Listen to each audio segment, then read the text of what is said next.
What is up, everybody? Another exciting episode today of the podcast. I've been looking forward to this for a while. Three Finger Betty, otherwise, the band that Pierce Stockdale's a member of, who we've had in the podcast before. He has his podcast, The Audible Farm. And John, I believe, I don't know, I think John and Clinton have both been on his podcast. And it was a very good conversation. It was a very fun time hanging out with them. We decided to do it downstairs because it was like fucking 95 degrees. I mean, it's like that today too. I don't know what the fuck. There's this heat wave. There's like some fucking crazy. I don't understand how people can go out in this shit and like have kids and like go play outside. I don't understand how kids can go play outside. This is one of the things that I worry about being a parent, is like being active, like playing catch. Like the kid's gonna want to go outside and play catch with me. I'm gonna be like, no, it's too fucking hot. I'm smoking a joint. Go back inside. Go play your video game. I see myself being that kind of parent. I don't know how good that is for a child. But you know, I guess he'll just do what anyone in the McAllister family has done, which is just suck it up. Anyways, the episode today, Three Finger Betty, I've been looking forward to having these guys on for a while. Really cool, interesting guys, group of guys. Have a really powerful presence on stage, and I thought it'd be really good to talk about, you know, how they kind of got together. And one of the things I really wanted to talk about and tackle, which I think we got to, is like how, as a group, they are able to form and come together. Because I think when, you know, you deal with people that are in hip hop, they're very individualistic, and that's kind of a problem here in Iowa in general. People not really willing to work together. So I think this is a important episode for anyone that is an artist in the state. Anyways, I will shut the fuck up. Ladies and gentlemen, without further ado, Three Finger Betty.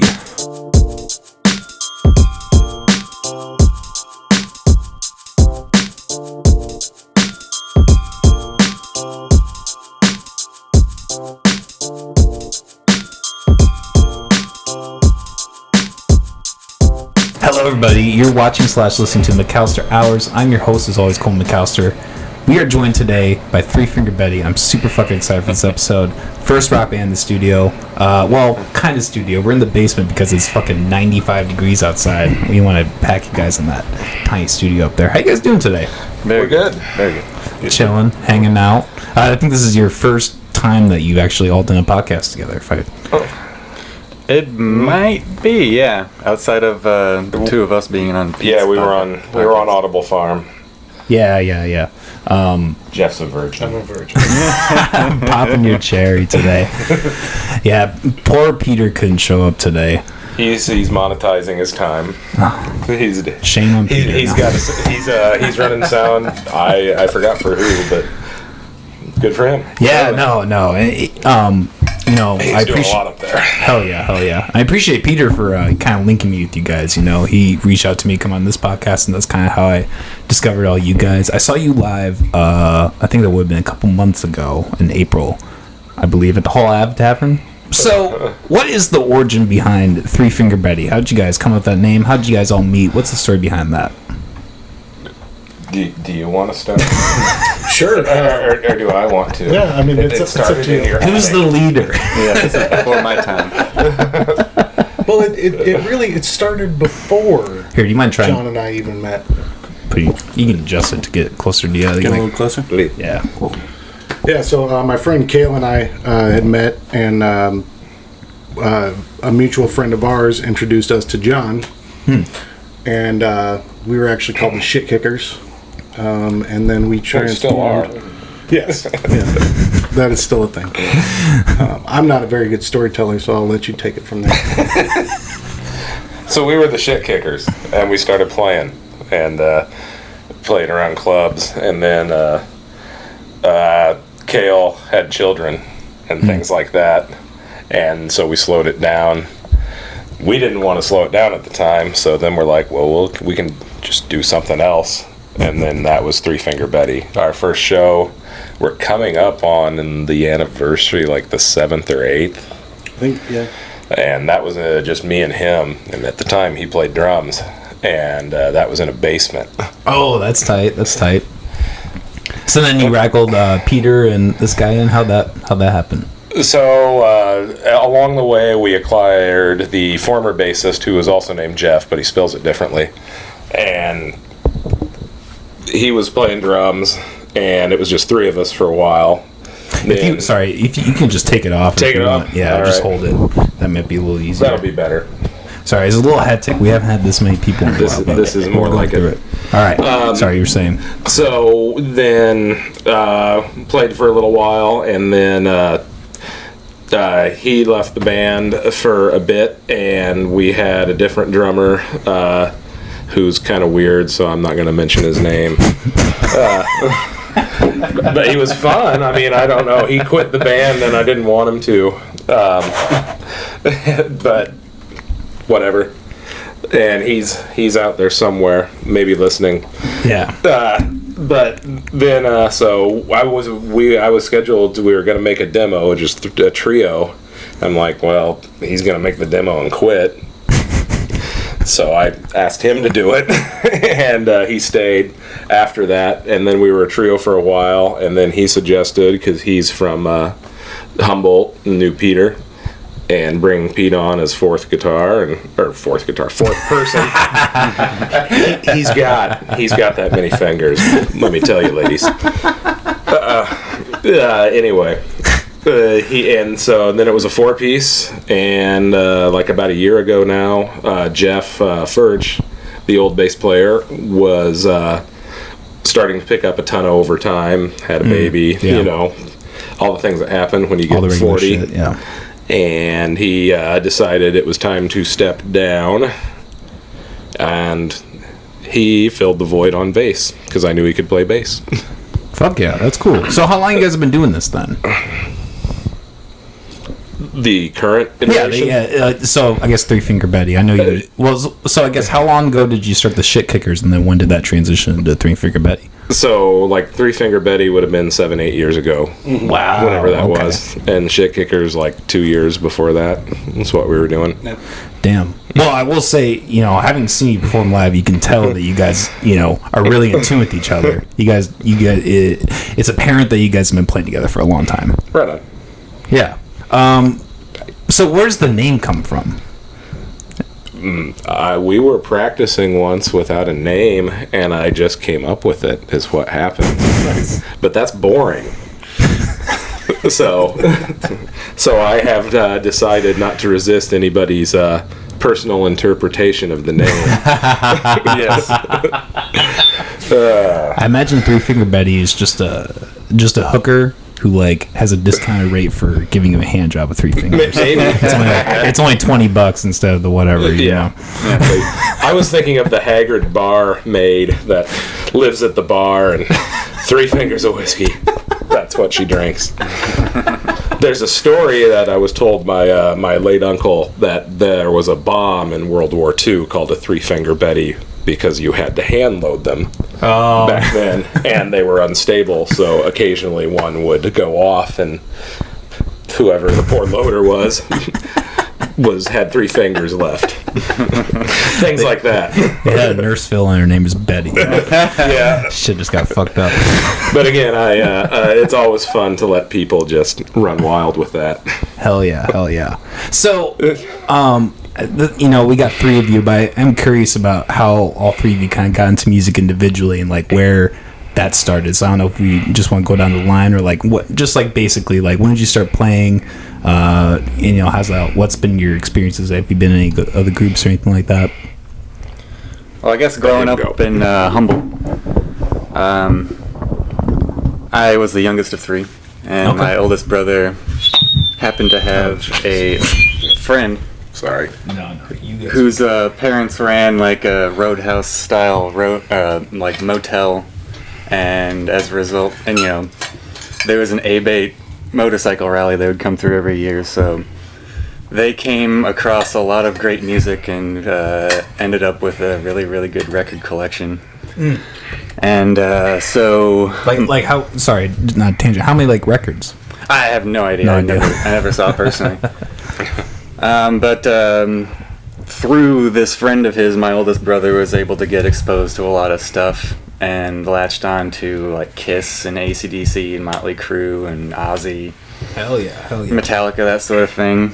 And so I was more or less raised in his bedroom watching him play Tecmo Super Bowl and Mario 3 while all of these classic records were being played on his stereo. That's awesome. So, yeah, I guess so I was exposed to stuff like Iron Maiden and Megadeth Fuck yeah. Before I was 10 years old. And so that kind of contributed to a lot. Fast forward to like 2000, I was in band in 7th grade, and our instructor, Mr. Tim Miller, just sat us down one day after Christmas break and said, we're going to learn how to play the drum set. And all he really did was show us how to play the rock beat and the swing beat and just the mechanics behind that and the psychology behind the placement of a fill. And the whole concept of a fill. And then just didn't really micromanage anything past that and just let us run wild with that. And, a couple people picked up on it, and I was one of them, and that kind of collided with the good music that that I already knew about. Hell yeah. So I kind of took to it really quickly and got to the point where I could practice the drums without actually sitting behind a drum set, because you can do it. There's a lot of mind work involved. Yeah. Well, I've always been impressed with people who can drum, because from what I understand, you almost have to be like ahead of the beat. Yes. A little bit. You got it. Yeah, there's a lot of planning intricate. ahead going on. Yeah. In real time. Well, I think it's funny that not funny. It's cool that you mentioned Iron Maiden and Megadeth, because when I saw you guys perform, I thought your drumming was very resemblant of Iron Maiden. That's totally what I'm going for. Just a mash of all of the guys that have ever worked for either of those two bands. Hell yeah. What about you guys? What's your starts? I guess from a young age, I just loved music. My brothers are real big influences on me. I got a younger brother and an older brother, and they're like musical encyclopedias. They love the entire spectrum. So that was a big influence on me. But I think when I was like 12, my parents bought me the Kmart special nylon string classical guitar, and so that was really kind of my first instrument. I took some snare drum lessons when I was in 4th grade, but so I just kind of fiddled around with that for years, garage bands here and there, just kind of off and on until I was about 26. When I was 26, I bought a drum set from a friend, and I was just kind of like, that kind of opened up a door for me, because everybody plays guitar, Yeah. So that was really my intro into playing in a band, and ran into Cale one day, and we started talking about playing, and it just kind of went from us, drum and bass or just playing acoustics and stuff like that, morphed into, we ran into John, and then here we are. So how was that transition for you, like going from drum to bass? Was that easier? Did you find any challenges with that? Well, I don't know. Playing guitar for so many years, I like understood the notes on the bass, but it was much. I don't know. You can't really compare drums and bass, but like playing bass versus guitar, like I was really surprised how different that is. Obviously, bass and drums, while a bass player and a drum player really kind of have to play together, and they're completely different things. Going from guitar to bass was surprisingly different. Yeah, yeah. It is almost kind of like a different frame of mind. You're playing differently. You're playing different kinds of notes and that kind of stuff. I played guitar for since I was 8, so I mean, I haven't really touched it in a while, but it's been, I don't know, like 10, 12 years, 10, 15 years, something like that. So I totally get what you're saying with the guitar and the differences and all that. What about you? What's some of your background? Well, there was always music around the house when I grew up. Yeah, My yeah. dad had listened to a lot of old country music, Willie Nelson, Hell yeah. stuff like that, and pop stuff too. Huh. Like my mom had 45s, pop music, Elvis, Oh, hell that type of thing.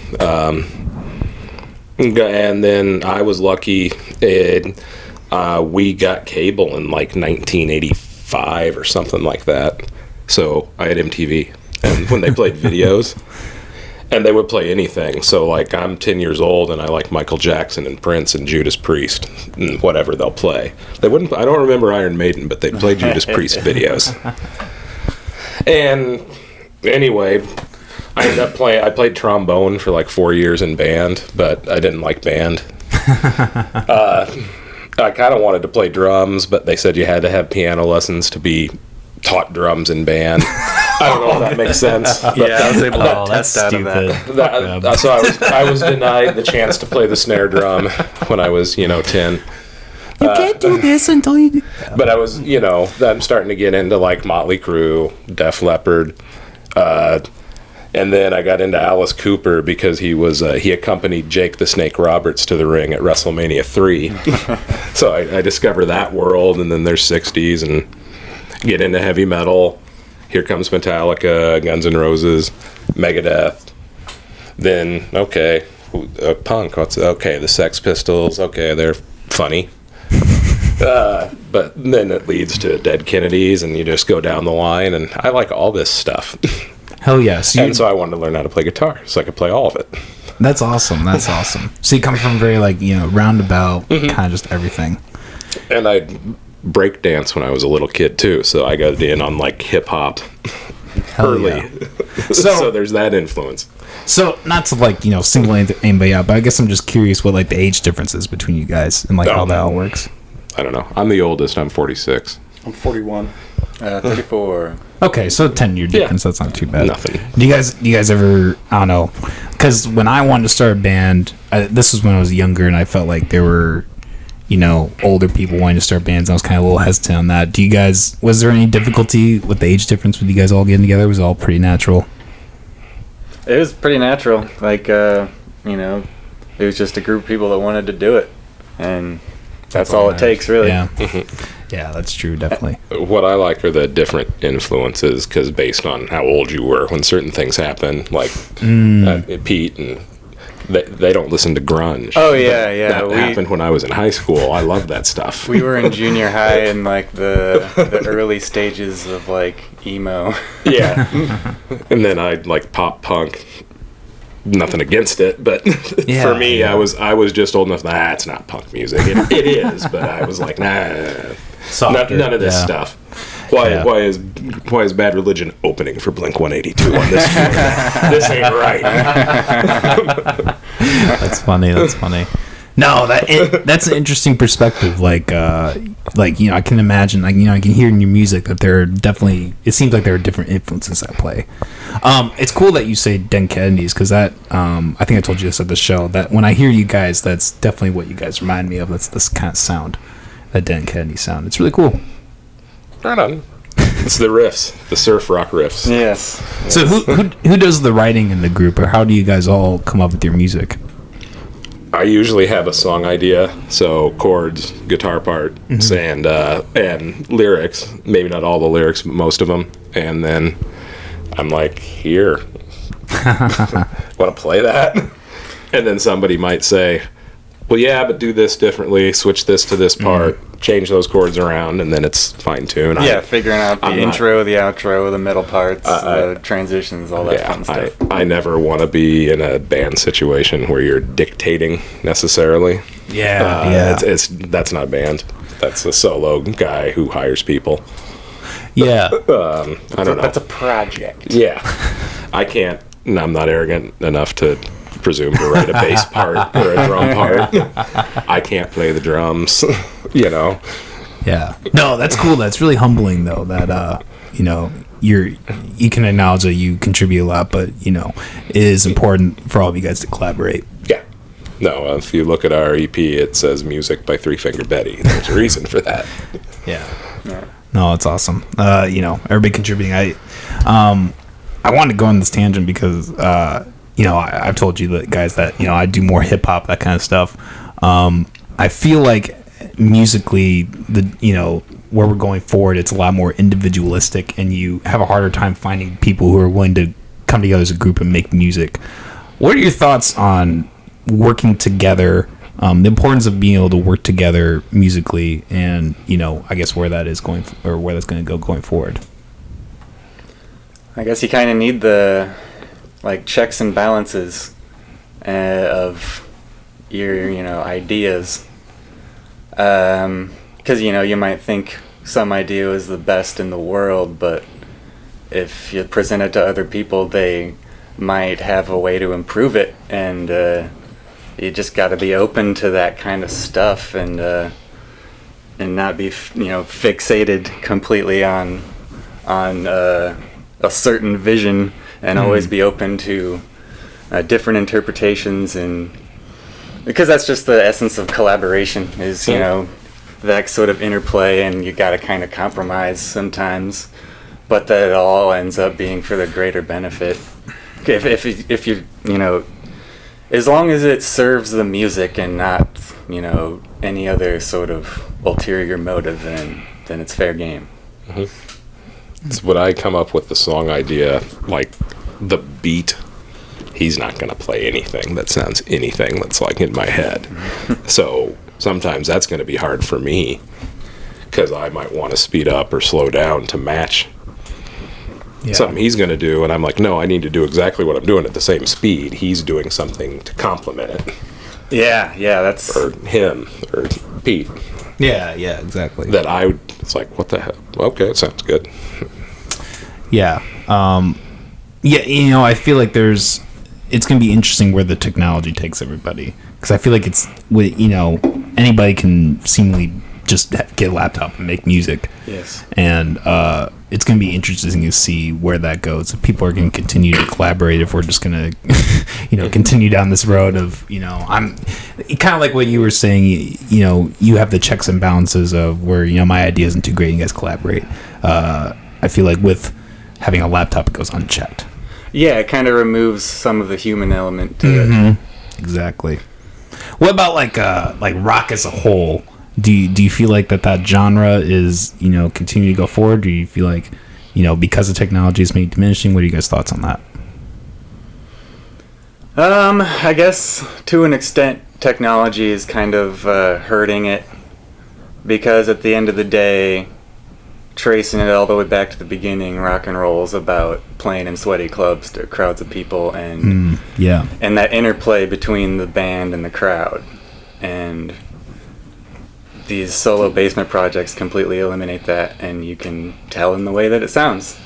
And you can, just the same way you can tell if a band is real, you can just tell by hearing it. Yeah, that's definitely true. Sorry, what were you going to say? Oh, no. I was going to say, technology's changed it a ton. It's... you hear a band on a recording and it sounds good, and then you go see them live and there's two people. I'm like, well, no. There's no way. Oh, the only reason this sounds like the album is because it sounds just exactly like the album, because you hit play. And like, okay, so you're going to play one instrument. And sometimes there's situations where, long time ago, I saw a band that called Sebadoh. And at the time, this when I lived in Arizona, for whatever reason, there was no drummer, and it was the two guys with a drum machine, and I'm like, well, they played the show, but it doesn't sound this good, good. Kind of kills it for you. Yeah. And they still played the show. I mean, they're still playing. But I don't know. It obviously wasn't the same. And like you said, there's obviously not going to be any rhythmic interplay between a bassist and a drummer in that situation. Yeah. Yeah. What are your thoughts on like I don't know, like DJing EDM or kind of pressing play? Do you think, because I'm a rapper and I feel what you're saying, because I have a lot of criticism about people who rap and they kind of they'll even like just have to play their song, they won't even be without the vocals, so they'll just be like lip syncing essentially. Do you think that there's like an element of cheating almost in that? Not necessarily. It's like a completely different medium almost. So because it's a totally different game. I've watched DJs or people with like this, some kind of tech thing on the street, busking or in clubs, and you're just like fascinated what they're doing. But they're also manipulating it live. They're just using a machine instead of an instrument. So I mean, there's still. Like, I know people to this day, like, hip-hop's not real music. It's just a DJ and somebody's talking. DJ's doing stuff. Yeah. There's more going on than You know what I like to tell I like to tell people who say that, you try it. Yeah. You could set me, put two turntables and a crossfader in front of me. I'm going to be like, I don't know. Fuck, write 16 bars. Yeah. You're not gonna be able to fucking do it. No. Most people can't. We did the one Shit Kicker show this year, and we did the Humpty dance in honor, and it was hard because I kept wanting to change, but hip hop's a hell of a lot wordier. I'm like, no, he's still this. There's like that's only half the verse. That's only half the verse. It is not time to change. Yeah, it is structurally different, isn't it? Huh. It is. You don't think about that. That's cool. So you guys have been around for a while. You said you've been doing this for like 7-8 years. I'm sure you guys have had. I see you guys have been performing a lot this year after the pandemic. I'm sure you guys have had plenty of performing experiences. What are some? Do you have any like interesting stories or interesting things that have happened over the years? Let's see. Just countless shows of just crickets. It's all I hate. Playing to dead eyes. Yeah. Or listening to the people playing pool bitch about how loud we are. And when are we gonna stop? That's what I was gonna say. I remember it was I think it was a Shit Kicker show on St. Paddy's Day, and it was probably the biggest crowd that we'd ever played to. This is like 2014, 2015. But we play all original stuff. Mm-hmm. So nobody wants to hear, sorry, I'm blanking on song names here. It's just this girl at the front going, "Sweet Caroline." And we're like, this is like the largest crowd we've had ever. And, and they don't want to hear Alabama. They don't want to hear a note. I can remember some... at least a New Year's show where we're watching fights break out while we're playing. There's the occasional time where someone approaches the band and asks to turn down the drums, which are I always like that. All right, I'm gonna double stick it now. Damn. No, there's been some fun ones. It's supposedly illegal for bartenders to sample their goods while they're on the clock, but in real life experience, I've dealt with a few drunk bartenders. Yes. I'm not going to name names. Some guy we were playing with was overserved like the second he stepped into the club and was just a drunken maniac. And he's a big dude and was like, well, nobody's going to handle this guy.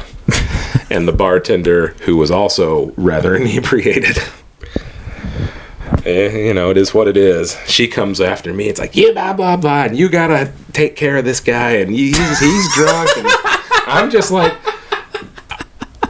I'm in a different room, and I'm just fine. Who sold him all the liquor?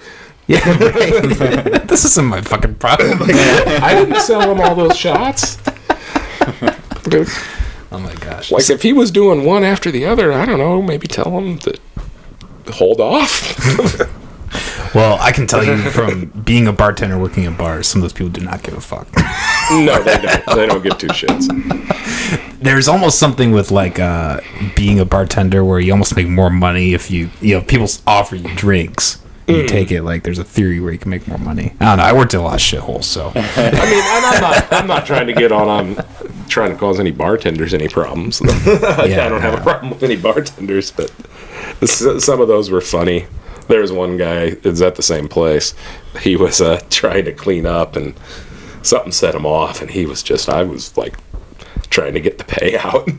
It's probably 2:30 at this point. I was like, I don't know if this guy's gonna make it home. Like, just give me the money and take a nap in a booth, man. Yeah. We probably got paid extra because he probably couldn't even count. He probably just like, here's money. A wad of cash. Here you go. it's too late. Let me know. But yeah, it's some fun stuff like that. Damn. Well, what are your thoughts on? Oh, Jesus Christ! We have a visitor, Yeah. Lucifer. All right, get down. Come on. I know. I don't know. You want to see everybody. What are your thoughts on like the Iowa rock scene as a whole? Like, I'm sure, I've seen a lot of other bands. What have your been experiences like, performing alongside other bands and kind of the whole culture of it?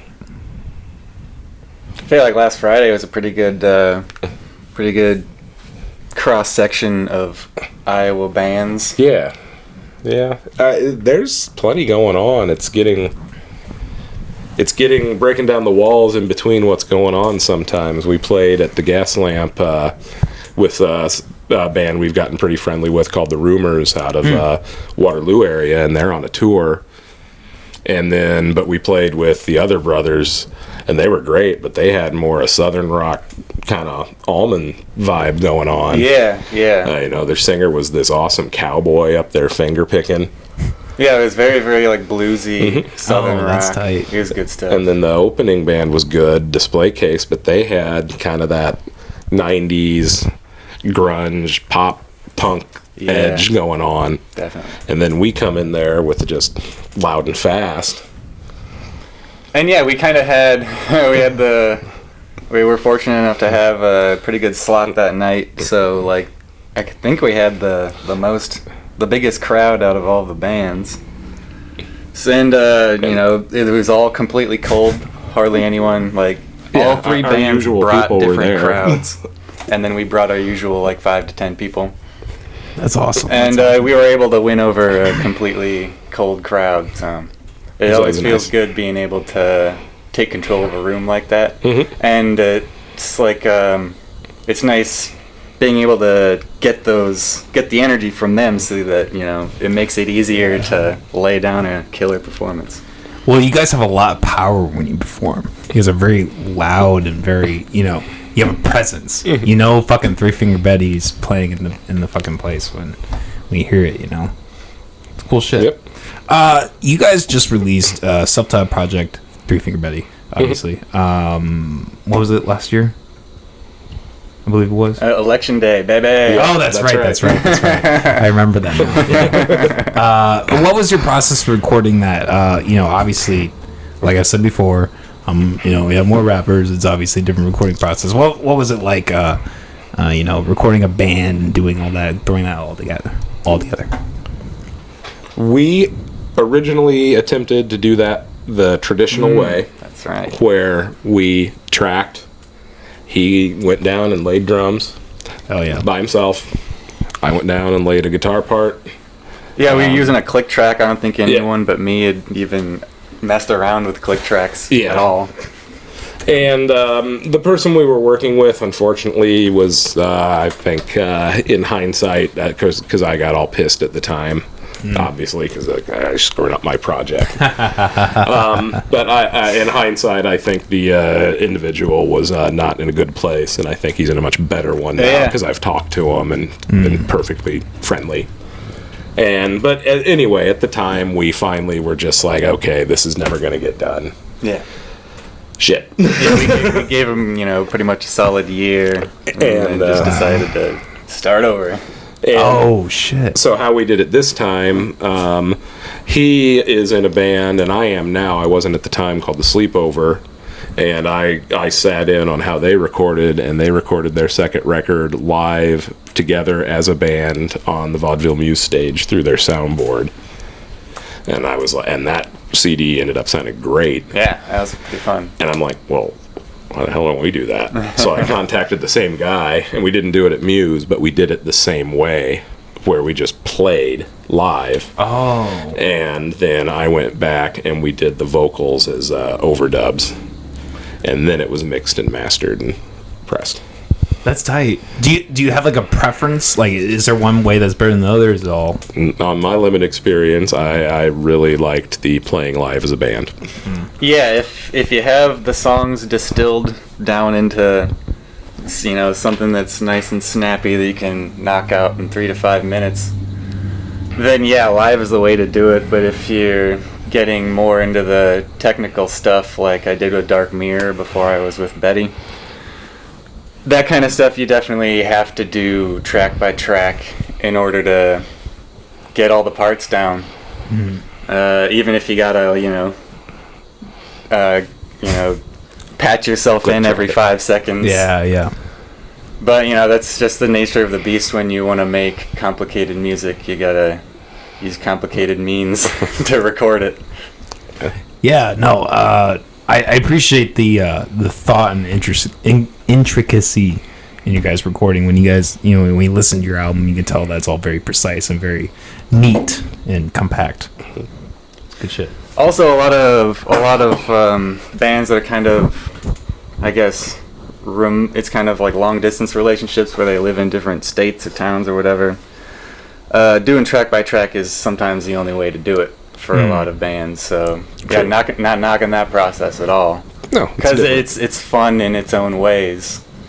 But if you got a band that plays together a lot and is just tight as hell, then doing it live is the only way to do it. I see. No, there's definitely like I've seen those videos where people like do things virtually, like they'll entire bands. It's kind of a weird integration where we just talk about technology, but like in a positive sense for rock. It's interesting. Yeah. Do you guys have any other music coming up? Any other projects in the mix? We with the same person, Speed Astound Studios, we laid down instruments for 9 songs and we did it live. Lefties, thank you for letting us do it in your club. Hell yeah! So it'll sound really good because we did it through that great sound system they have. Awesome. And so, but that's getting edited and at least panned and balanced, so we can go do the vocal part. So in the works. Yes. This should yield. This should yield a follow-up EP and hopefully like a 7-inch single. Awesome. Is there like what's it called? Is there any other info you can give about it, or are you keep it under wraps? We don't really have a title. The first concept, the first EP that we just did was sort of our like pissed off songs, I guess. Yeah. And was that the demo? No, the self-titled. Yeah, the 10-inch. Yeah. All right. And this next group of songs, this is stuff we planned out like a couple of years before we even started recording it. The next 6 are all of our people songs. We got a bunch of, songs about real life characters. With some embellishments, but these are based on real events, unfortunately, in some cases, and real people who, unfortunately, we have to deal with on our planet. Yeah, that still aren't in prison. Yeah, that have been and shouldn't have been let out. Are you able to embellish on who those people might be? Just some. I run a store in real life, so a lot of it's just the. Okay, so it's like personal shit. The rejects that I've had to deal with over the years. Okay. And things like that. One song's about a guy who's a politician, and I'll leave it at that because if he figures out I'm ripping on him, I think he would sue me. Find a way to fuck you. Yeah, he wouldn't let it go. Some of them are just broader concepts. We play a song called High Maintenance, which is about what we call Karens. At this point. Things like that. That's awesome. That's totally my vibe. I love like that attack. Like I don't give a fuck. Like that's how I feel. That's awesome. So you guys have kind of talked about this briefly on like I think you specifically have talked about briefly on Alba Farm.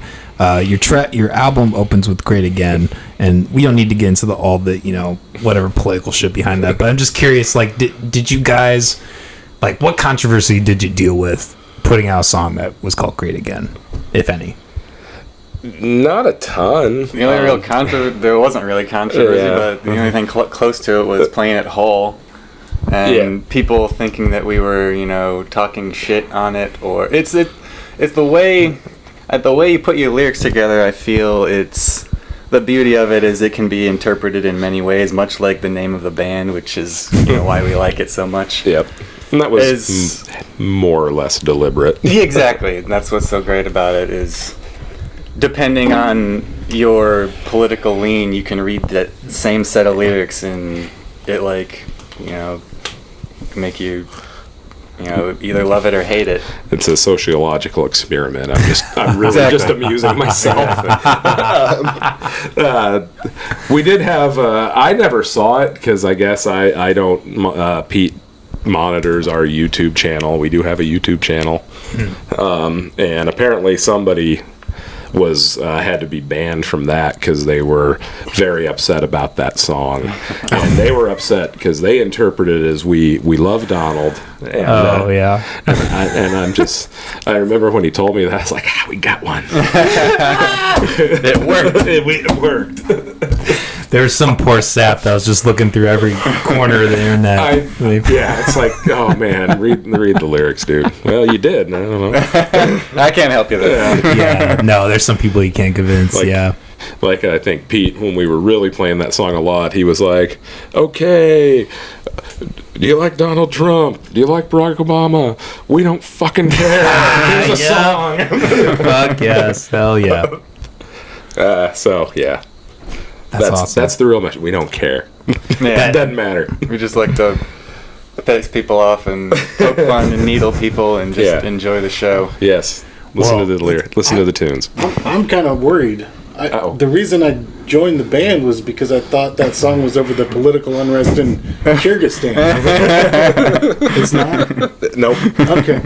I'm out. Well, I'm out. Quite a revelation. We are looking for a new bass player. No.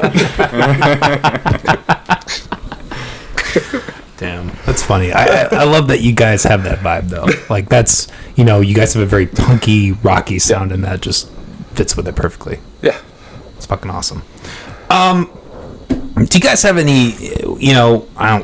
I'm sick of fucking talking about the pandemic, so we don't have to get into that. But we did just have that. Do you guys have any fears about going forward, if that's going to be something they're going to deal with again?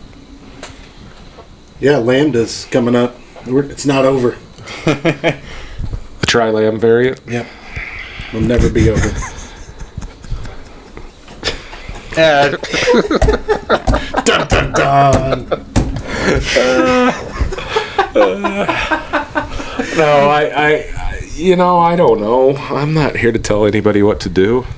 As far as vaccinating and stuff, I was the whole time. I'm kind of like I get there's crap going on, but we were one of the bands that never stopped. Yeah, we had like 2 windows where things opened up slightly, and we busted a show out in each one of those, and they were packed because people were like, "Fuck, there's a show." Yeah. And to my knowledge, we're not trying to be safe. I remember the one at the Fremont, to their credit, they're like, absolutely no mosh pit, none of that. Sit down. You had to wear a mask. Mm-hmm. And as far as I know, nobody walked away from either end the whole show. Same thing that we messed it in there. Lefties. We did the whole show right after it totally opened back up. That was the one where people hated us. No, hey, you know what? Fuck the haters, because I was cheering you guys on the whole time. I saw you guys perform. I'm like, fuck yes. Got some live music. That's awesome. Yeah, as far as I know, nobody walked away sick from those 2 shows we did. It's tough because I know people who wanted to go on tour and lost band members through all this. And a lot of bands got killed off with this thing. To this day, a lot of venues got killed off with this thing. We had just played the Iowa City Yacht Club right before it all got shut down, and had one of our best shows. And, fantastic place. And I heard a rumor that might be It's closed. Damn. I'm not sure. I need to get online and check it out. I think last time one of the last times Emery was over, I think it was the time you weren't there because you just got back from vacation. Oh, all right. But I think he was saying that there is yet again another person we got to figure out who the hell owns this place so we can Oh book a show boy, there. new owners. That's kind of the way Iowa City goes. Is a place is open for about 6 months. And then someone else picks it up, and nobody knows who it is. I went to college in Iowa City a long time ago, and yeah, I didn't play much at that point. But yeah, a lot of places open and closed. And, Yeah. you know, Gabe's is like the mainstay, but Well, you know, people are fucking adults. If they want to take the risk and go to a show, they can do it. If not, yeah, then don't. we appreciate everybody that came. We appreciate how they acted, and if you didn't want to come, we get it. Yeah. And yeah, we also kind of, upped our live stream efforts. Yeah, I guess that's one thing that we came out the other side of this a little better. Yep, we unfortunately our old Facebook page got hacked. I think my dumbass clicked the wrong button. Instead of delete, I opened something and boom, phishing scam. But the stream, I at one point pinned it because the one show we had booked that we couldn't do because of the pandemic. We just went and streamed from the stage. And my jaw dropped because 2 weeks after that, we were over 3,000 views and things like that. Wow. So that's there a was pretty just good so many- indicator that the hunger was still there. People hadn't given up on rock and roll. So do you think that helped you, almost helped you guys in a way? Powering through everything in the I pandemic? think so. The fact that we kept at it as much as we were able to figure out a way to did a lot. Stayed fresh in people's minds, and we've been getting calls out of the blue from people we've never met before saying hey, I just found you. That's awesome. It just comes from never stopping. If you stop, then you kill the momentum, and once the momentum's gone, it's hard to get it back. Hell yeah. Have you guys performed outside of Iowa, or has it just been... Yeah. Okay. We want to do more of it if anybody outside of Iowa books shows. Yeah. But we just played in Omaha at Dr. Jack's Drinkery for Blackheart Booking. That was amazing. Very cool place. Cool venue. It was like a 10-band punk rock thing, so that was a lot of fun. We've been in Kansas City. That was a long time ago. We've been to Minnesota. That was a long time ago. And that's about it. Yeah, it's starting to look at maybe Milwaukee, Madison. Yep. Oh, nice. Yeah, like to get up there. Like to get back to Minnesota. I don't know what's going on in Minnesota these days. So it might be kind of an obvious question, but how is performing in those places compared to performing in Iowa? At the time, the Kansas City one was kind of a bust, but it was also like a freaking hurricane that night That was outside. wild, yeah. Good Lord, it only, by some miracle, only let up raining while we loaded equipment in. We were carrying blankets over it to load out. Oh, But we actually played with a polka band. That was really cool, and they bought some T-shirts. They liked us, but there weren't very many people at that. The Minnesota was a house show, basement show. Oh, but cool. Had a great energy to it. People loved it. We had a great reaction. Mm-hmm. And for a while, I was like, oh, why are we playing around here? They like us when we go other places.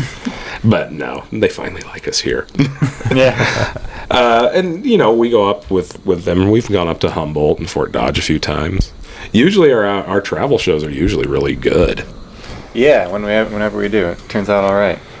That's awesome. I think that's the point that any artist or musician wants to get to, is being able to travel and go to places. So it's cool that you guys have surpassed that. Yeah. Or crossed that. Get some more of that. Hell yeah. You mentioned it before, and I don't know, you guys probably aren't enthusiastic about talking about this, but I think it's important because, you kind of had the social media deal where your account got hacked and things happen. I know you've talked about, or Peter's talked about on his podcast, but I don't know what happened with that, and what's happening with that. Our account got taken over. I'm not very good at social media. That's Pete's department. and it was through me. It's my fault. But so I still don't know how it happened, because all of a sudden I had to, my personal profile, I had to restart because that went down. So like too. you got hacked too. Yeah, I got hacked. fuck. Basically, I got hacked, but it enabled them to hijack the band page because I originally created it. And we reported to Facebook and all that stuff, but like none of the passwords, I just couldn't get back in. So eventually, it's just like, well, I think Pete contacted a couple people, but it's like, so you're just a hacker who hacks the hackers, and like, I don't know, I wasn't going to give somebody like that my account numbers. Yeah. You just don't know, I guess. And so we finally just started a new page. Yep. Okay. That's how it goes. Well, But it didn't affect any of our other social media because only I got hacked. So like Instagram didn't change. Okay, okay, It didn't that's affect Bandcamp or That's good. and Reverb or any of that. Yeah. Just the Facebook page. so is there a way that people and let me know if I linked the wrong one? I think you linked the right one. Okay, every okay, time good, I've seen good, it. good. The one with like 400 likes, not 800. Yeah. is the correct one. That's funny. The one with more is the spam account. Yeah. Yeah, that's the one that got hacked. Damn. Have you guys thought about like I don't know, like rebranding or anything to like try to differentiate people? The only idea I've really had is just taking the chord sequences of the songs and playing them on like country music instruments and writing different lyrics for them, and then selling those songs to like publishers and just live off of that money. And then while you make the music you actually want to make, that's the only idea I've had. It's a pretty good one, I think. Betty Goes Country. How about polka? Let's arrange some very world music arrangements. Didgeridoos. There you go. Army of Whole didgeridoos. army. Worked for Paul Simon. That's right. Work for David Byrne. Peter Gabriel, come on. Damn. Guys, I love you. We're buying a djembe now, aren't we? Guys, I love you. I love your stuff. I love seeing you perform. I don't have any more questions. Did you guys have anything else you wanted to talk about while we're here? You have this platform. I guess we got a cool 10-inch record available to buy. Yes. Here, let me ask you about that. What was the process of that like? Because I've always been curious about that. Now that we've done it once, or I did most of the emailing, Yeah. I think it'll be much easier the second time, not knowing what to do. Like every time I initially was like, here's tracks, here's some artwork files, here's money, I want a record. Nope. No, here's these templates. You got to do this, and you got to do this, and it has to be like that, and this has to be that, and it was just a lot of back and forth. And doing this during the pandemic didn't help because, like, my rep with the pressing company is like, "Well, we need this. We still don't have this." I'm like, "I can send that to you twice." And then, but there's so many emails at this point, and then because like nothing happened for 4 months. But we got it done, and now that we know how that works, before I even say, here's money, give me a record, I'm like, okay, we know we got to have all this ready to go. It's got to be done. Yeah. And that's just something you don't know until you get in there and do it. Like, I never thought that's about true. the center labels for the disc, like that artwork. I was just like, I got a front and back cover, let's go. Yeah. Well, interesting to say that. I'm in video production. I kind of did some like Photoshop classes for a while, and you don't think about it until you actually get into it. Like how many different images and things that you need for like that marketing. It's crazy how much time you have to put into that. Yeah. Being on that end of it. Yeah, that was a lot. It was involved. Crazy. How can people find that? Or purchase that? So if you're in the Des Moines area, there are 2 fine stores. One's in Merle Mall called the Dark Slide. It's a skateboard and a record shop. It's available there. Cool. And then Red Rooster Records, a really cool, smaller used record store in Highland Park, has it. If you live in Colorado, it is available at Paradise Found Records. I did in see Boulder. that. That's cool as hell. That's cool as hell If you guys live got in that. Indianapolis, it's at Indie CD and Vinyl. I was going to say, he's got it to a few places. Someday, depending on who's listening, I might hit up, like, there's a record store in Marshalltown. I think there's one in Oskaloosa. if I have enough time to actually drive there on a day off, hit them up and drop off some records. They should have our record at Record Collector in Iowa City as well, I think, but they don't yet. Buy it on Bandcamp, come to a show, buy it direct. I'm willing to deliver it in the Des Moines area. Don't have to pay shipping. There's lots of ways to get it. Hell yeah. That's awesome. Is there anything else you guys wanted to talk about before we wrap up? Anything on your mind? Any deep philosophical questions? August 21st, show at the Hall. Oh, is that? Yeah, that's the 21st. That's our next show. At Hall Avenue? At Hall Avenue. We get to go Awesome. back. Been there. Been a while since we've done Hall. Yeah, Hall Avenue, I have a soft spot in my heart because when I wanted to play and nobody knew who I was and nobody, I didn't go, who are you? Hall Avenue let me play. Yeah. Yeah, Boggs is a pretty solid dude. Like, there were years where Betty just didn't get over to anyone. Yeah. And Boggs is really the only guy that went to bat for us. Yeah, he's like... That's awesome. Yeah, always helped us get on some better shows at his place, even though that crowd maybe wasn't what we were for. Well, that was still like... if you're talking about the show that I was at... No, that was just... Oh, it was different. Okay. That was just... That night, they didn't like us. Okay. Well, I can say the Hall... That's where I saw you guys. So the Hall Avenue Tavern is great. It's a good place. There's always good music there. Hell yeah. Good vibes. Well, if that's all you guys got, I think it's a good place to wrap up. Yep. Stay tuned next week. We will have Obbs on the podcast. He's an old friend, rapper. We don't have official intellectuals in the Iowa area, but if he was one, he would be one. Really smart guy. Guys, Three Finger Betty, it's been a fucking great time. Thanks, Cole. I guess before we leave, what's some of your social? Where can people find you? So the new Facebook page, which I think is our album cover, and then is that the one where it's the picture of us on the couch? I think is. Yeah, I think that's the one. That's the real one.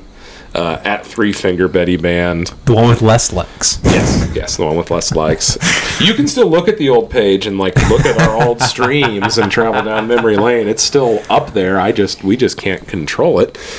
But then don't promote it and tell them to fuck off. No. Leave nasty comments that this is stolen material. Hate the one with most likes and like the one with less. But at Three Finger Betty Band is Instagram, and we're on Reverb Nation, Bandcamp. I think there's like Twitter and all that other stuff. We got Spotify. Yeah, we're on Spotify. You can listen to us on Spotify. Yeah. Cool. I might get Spotify finally. Join the millennium. It's not too bad, Yeah, like I pay for the premium. You have to pay an extra $10. But like without ads, it's amazing what it does. Well, plus we'll see. Spent my whole life buying records, man. Come on. I get that, guys. There's other social media, but I only use Facebook and Instagram for us. Pete might do other stuff. Yeah, I'm barely on the internet. Hey, I guess you can find Clint Wheelman on YouTube. I got a handful of videos. You can find, my old band Dark Mirror. Another one. That's worth finding. Yeah, that's a pretty decent band, I suppose. You can probably still find some of their CDs if you go digging around town too. Yeah. Bandcamp and maybe somewhere on Facebook has another band called Speedrun. That's my video game tribute. That's about all I got on the internet. Cool. What about you? Do you got any socials you want? No, I'm getting anxious just talking. Don't come find me. Occasionally, there'll be an announcement on Facebook that the Shit Kickers might play once in a while. There you go. That's check out the Shit Kickers page. And if you're curious, you might check out the Sleepover. Oh yeah, on Facebook. Can't forget about those guys. Cool. They're all right. Well, hey, send me all those links. And I'll make sure to put it in the description below. All right. Three Finger Betty, it's been a fucking pleasure. I'm a huge fan of you guys. Keep rocking. Thank you. All right. Peace out, everybody. See you next week. See ya. Thank you, everybody, for tuning into today's episode with Three Finger Betty. Hell of a time. These guys were a real treat to have on, and I thought we, covered the first that hour amicably, and I think we did a really good job having a good conversation. So, hope you guys enjoyed the episode. We will be back live this Saturday with OBS. We will be live streaming again in the studio. Like I said, I apologize for us not coordinating this better, maybe doing it live, but unfortunately, living in a duplex can kind of suck sometimes. It's good because you get a cool basement, but those times you need to be upstairs, it's 100 degrees. It's kind of hard to get 4 people, or well, shit, it would have been 5 people. 5 people in a crammed bedroom, essentially. The bedroom is the studio space. I mean, that would have just been. I mean, picture an orgy in the bedroom and how hot that would be. I mean, that we wouldn't have had an orgy, obviously, but it would have been that level of body heat, so it would have been a little uncomfortable. I think it would have been a very short podcast. So, far shorter than an orgy. Anyways, we will be back Saturday with OBS. Like I said, there isn't really anybody in Iowa. I don't think that's considered like an intellectual, like an Iowan intellectual. But if there was, he would be one. All right. Anyways, this is the episode. Hope you all been chilling, drinking, doing whatever, spending your time kicking back, because that's how we like to do here at the McAllister Hours. And we'll see you guys live Saturday. All right. Peace out, everybody. Have a good night.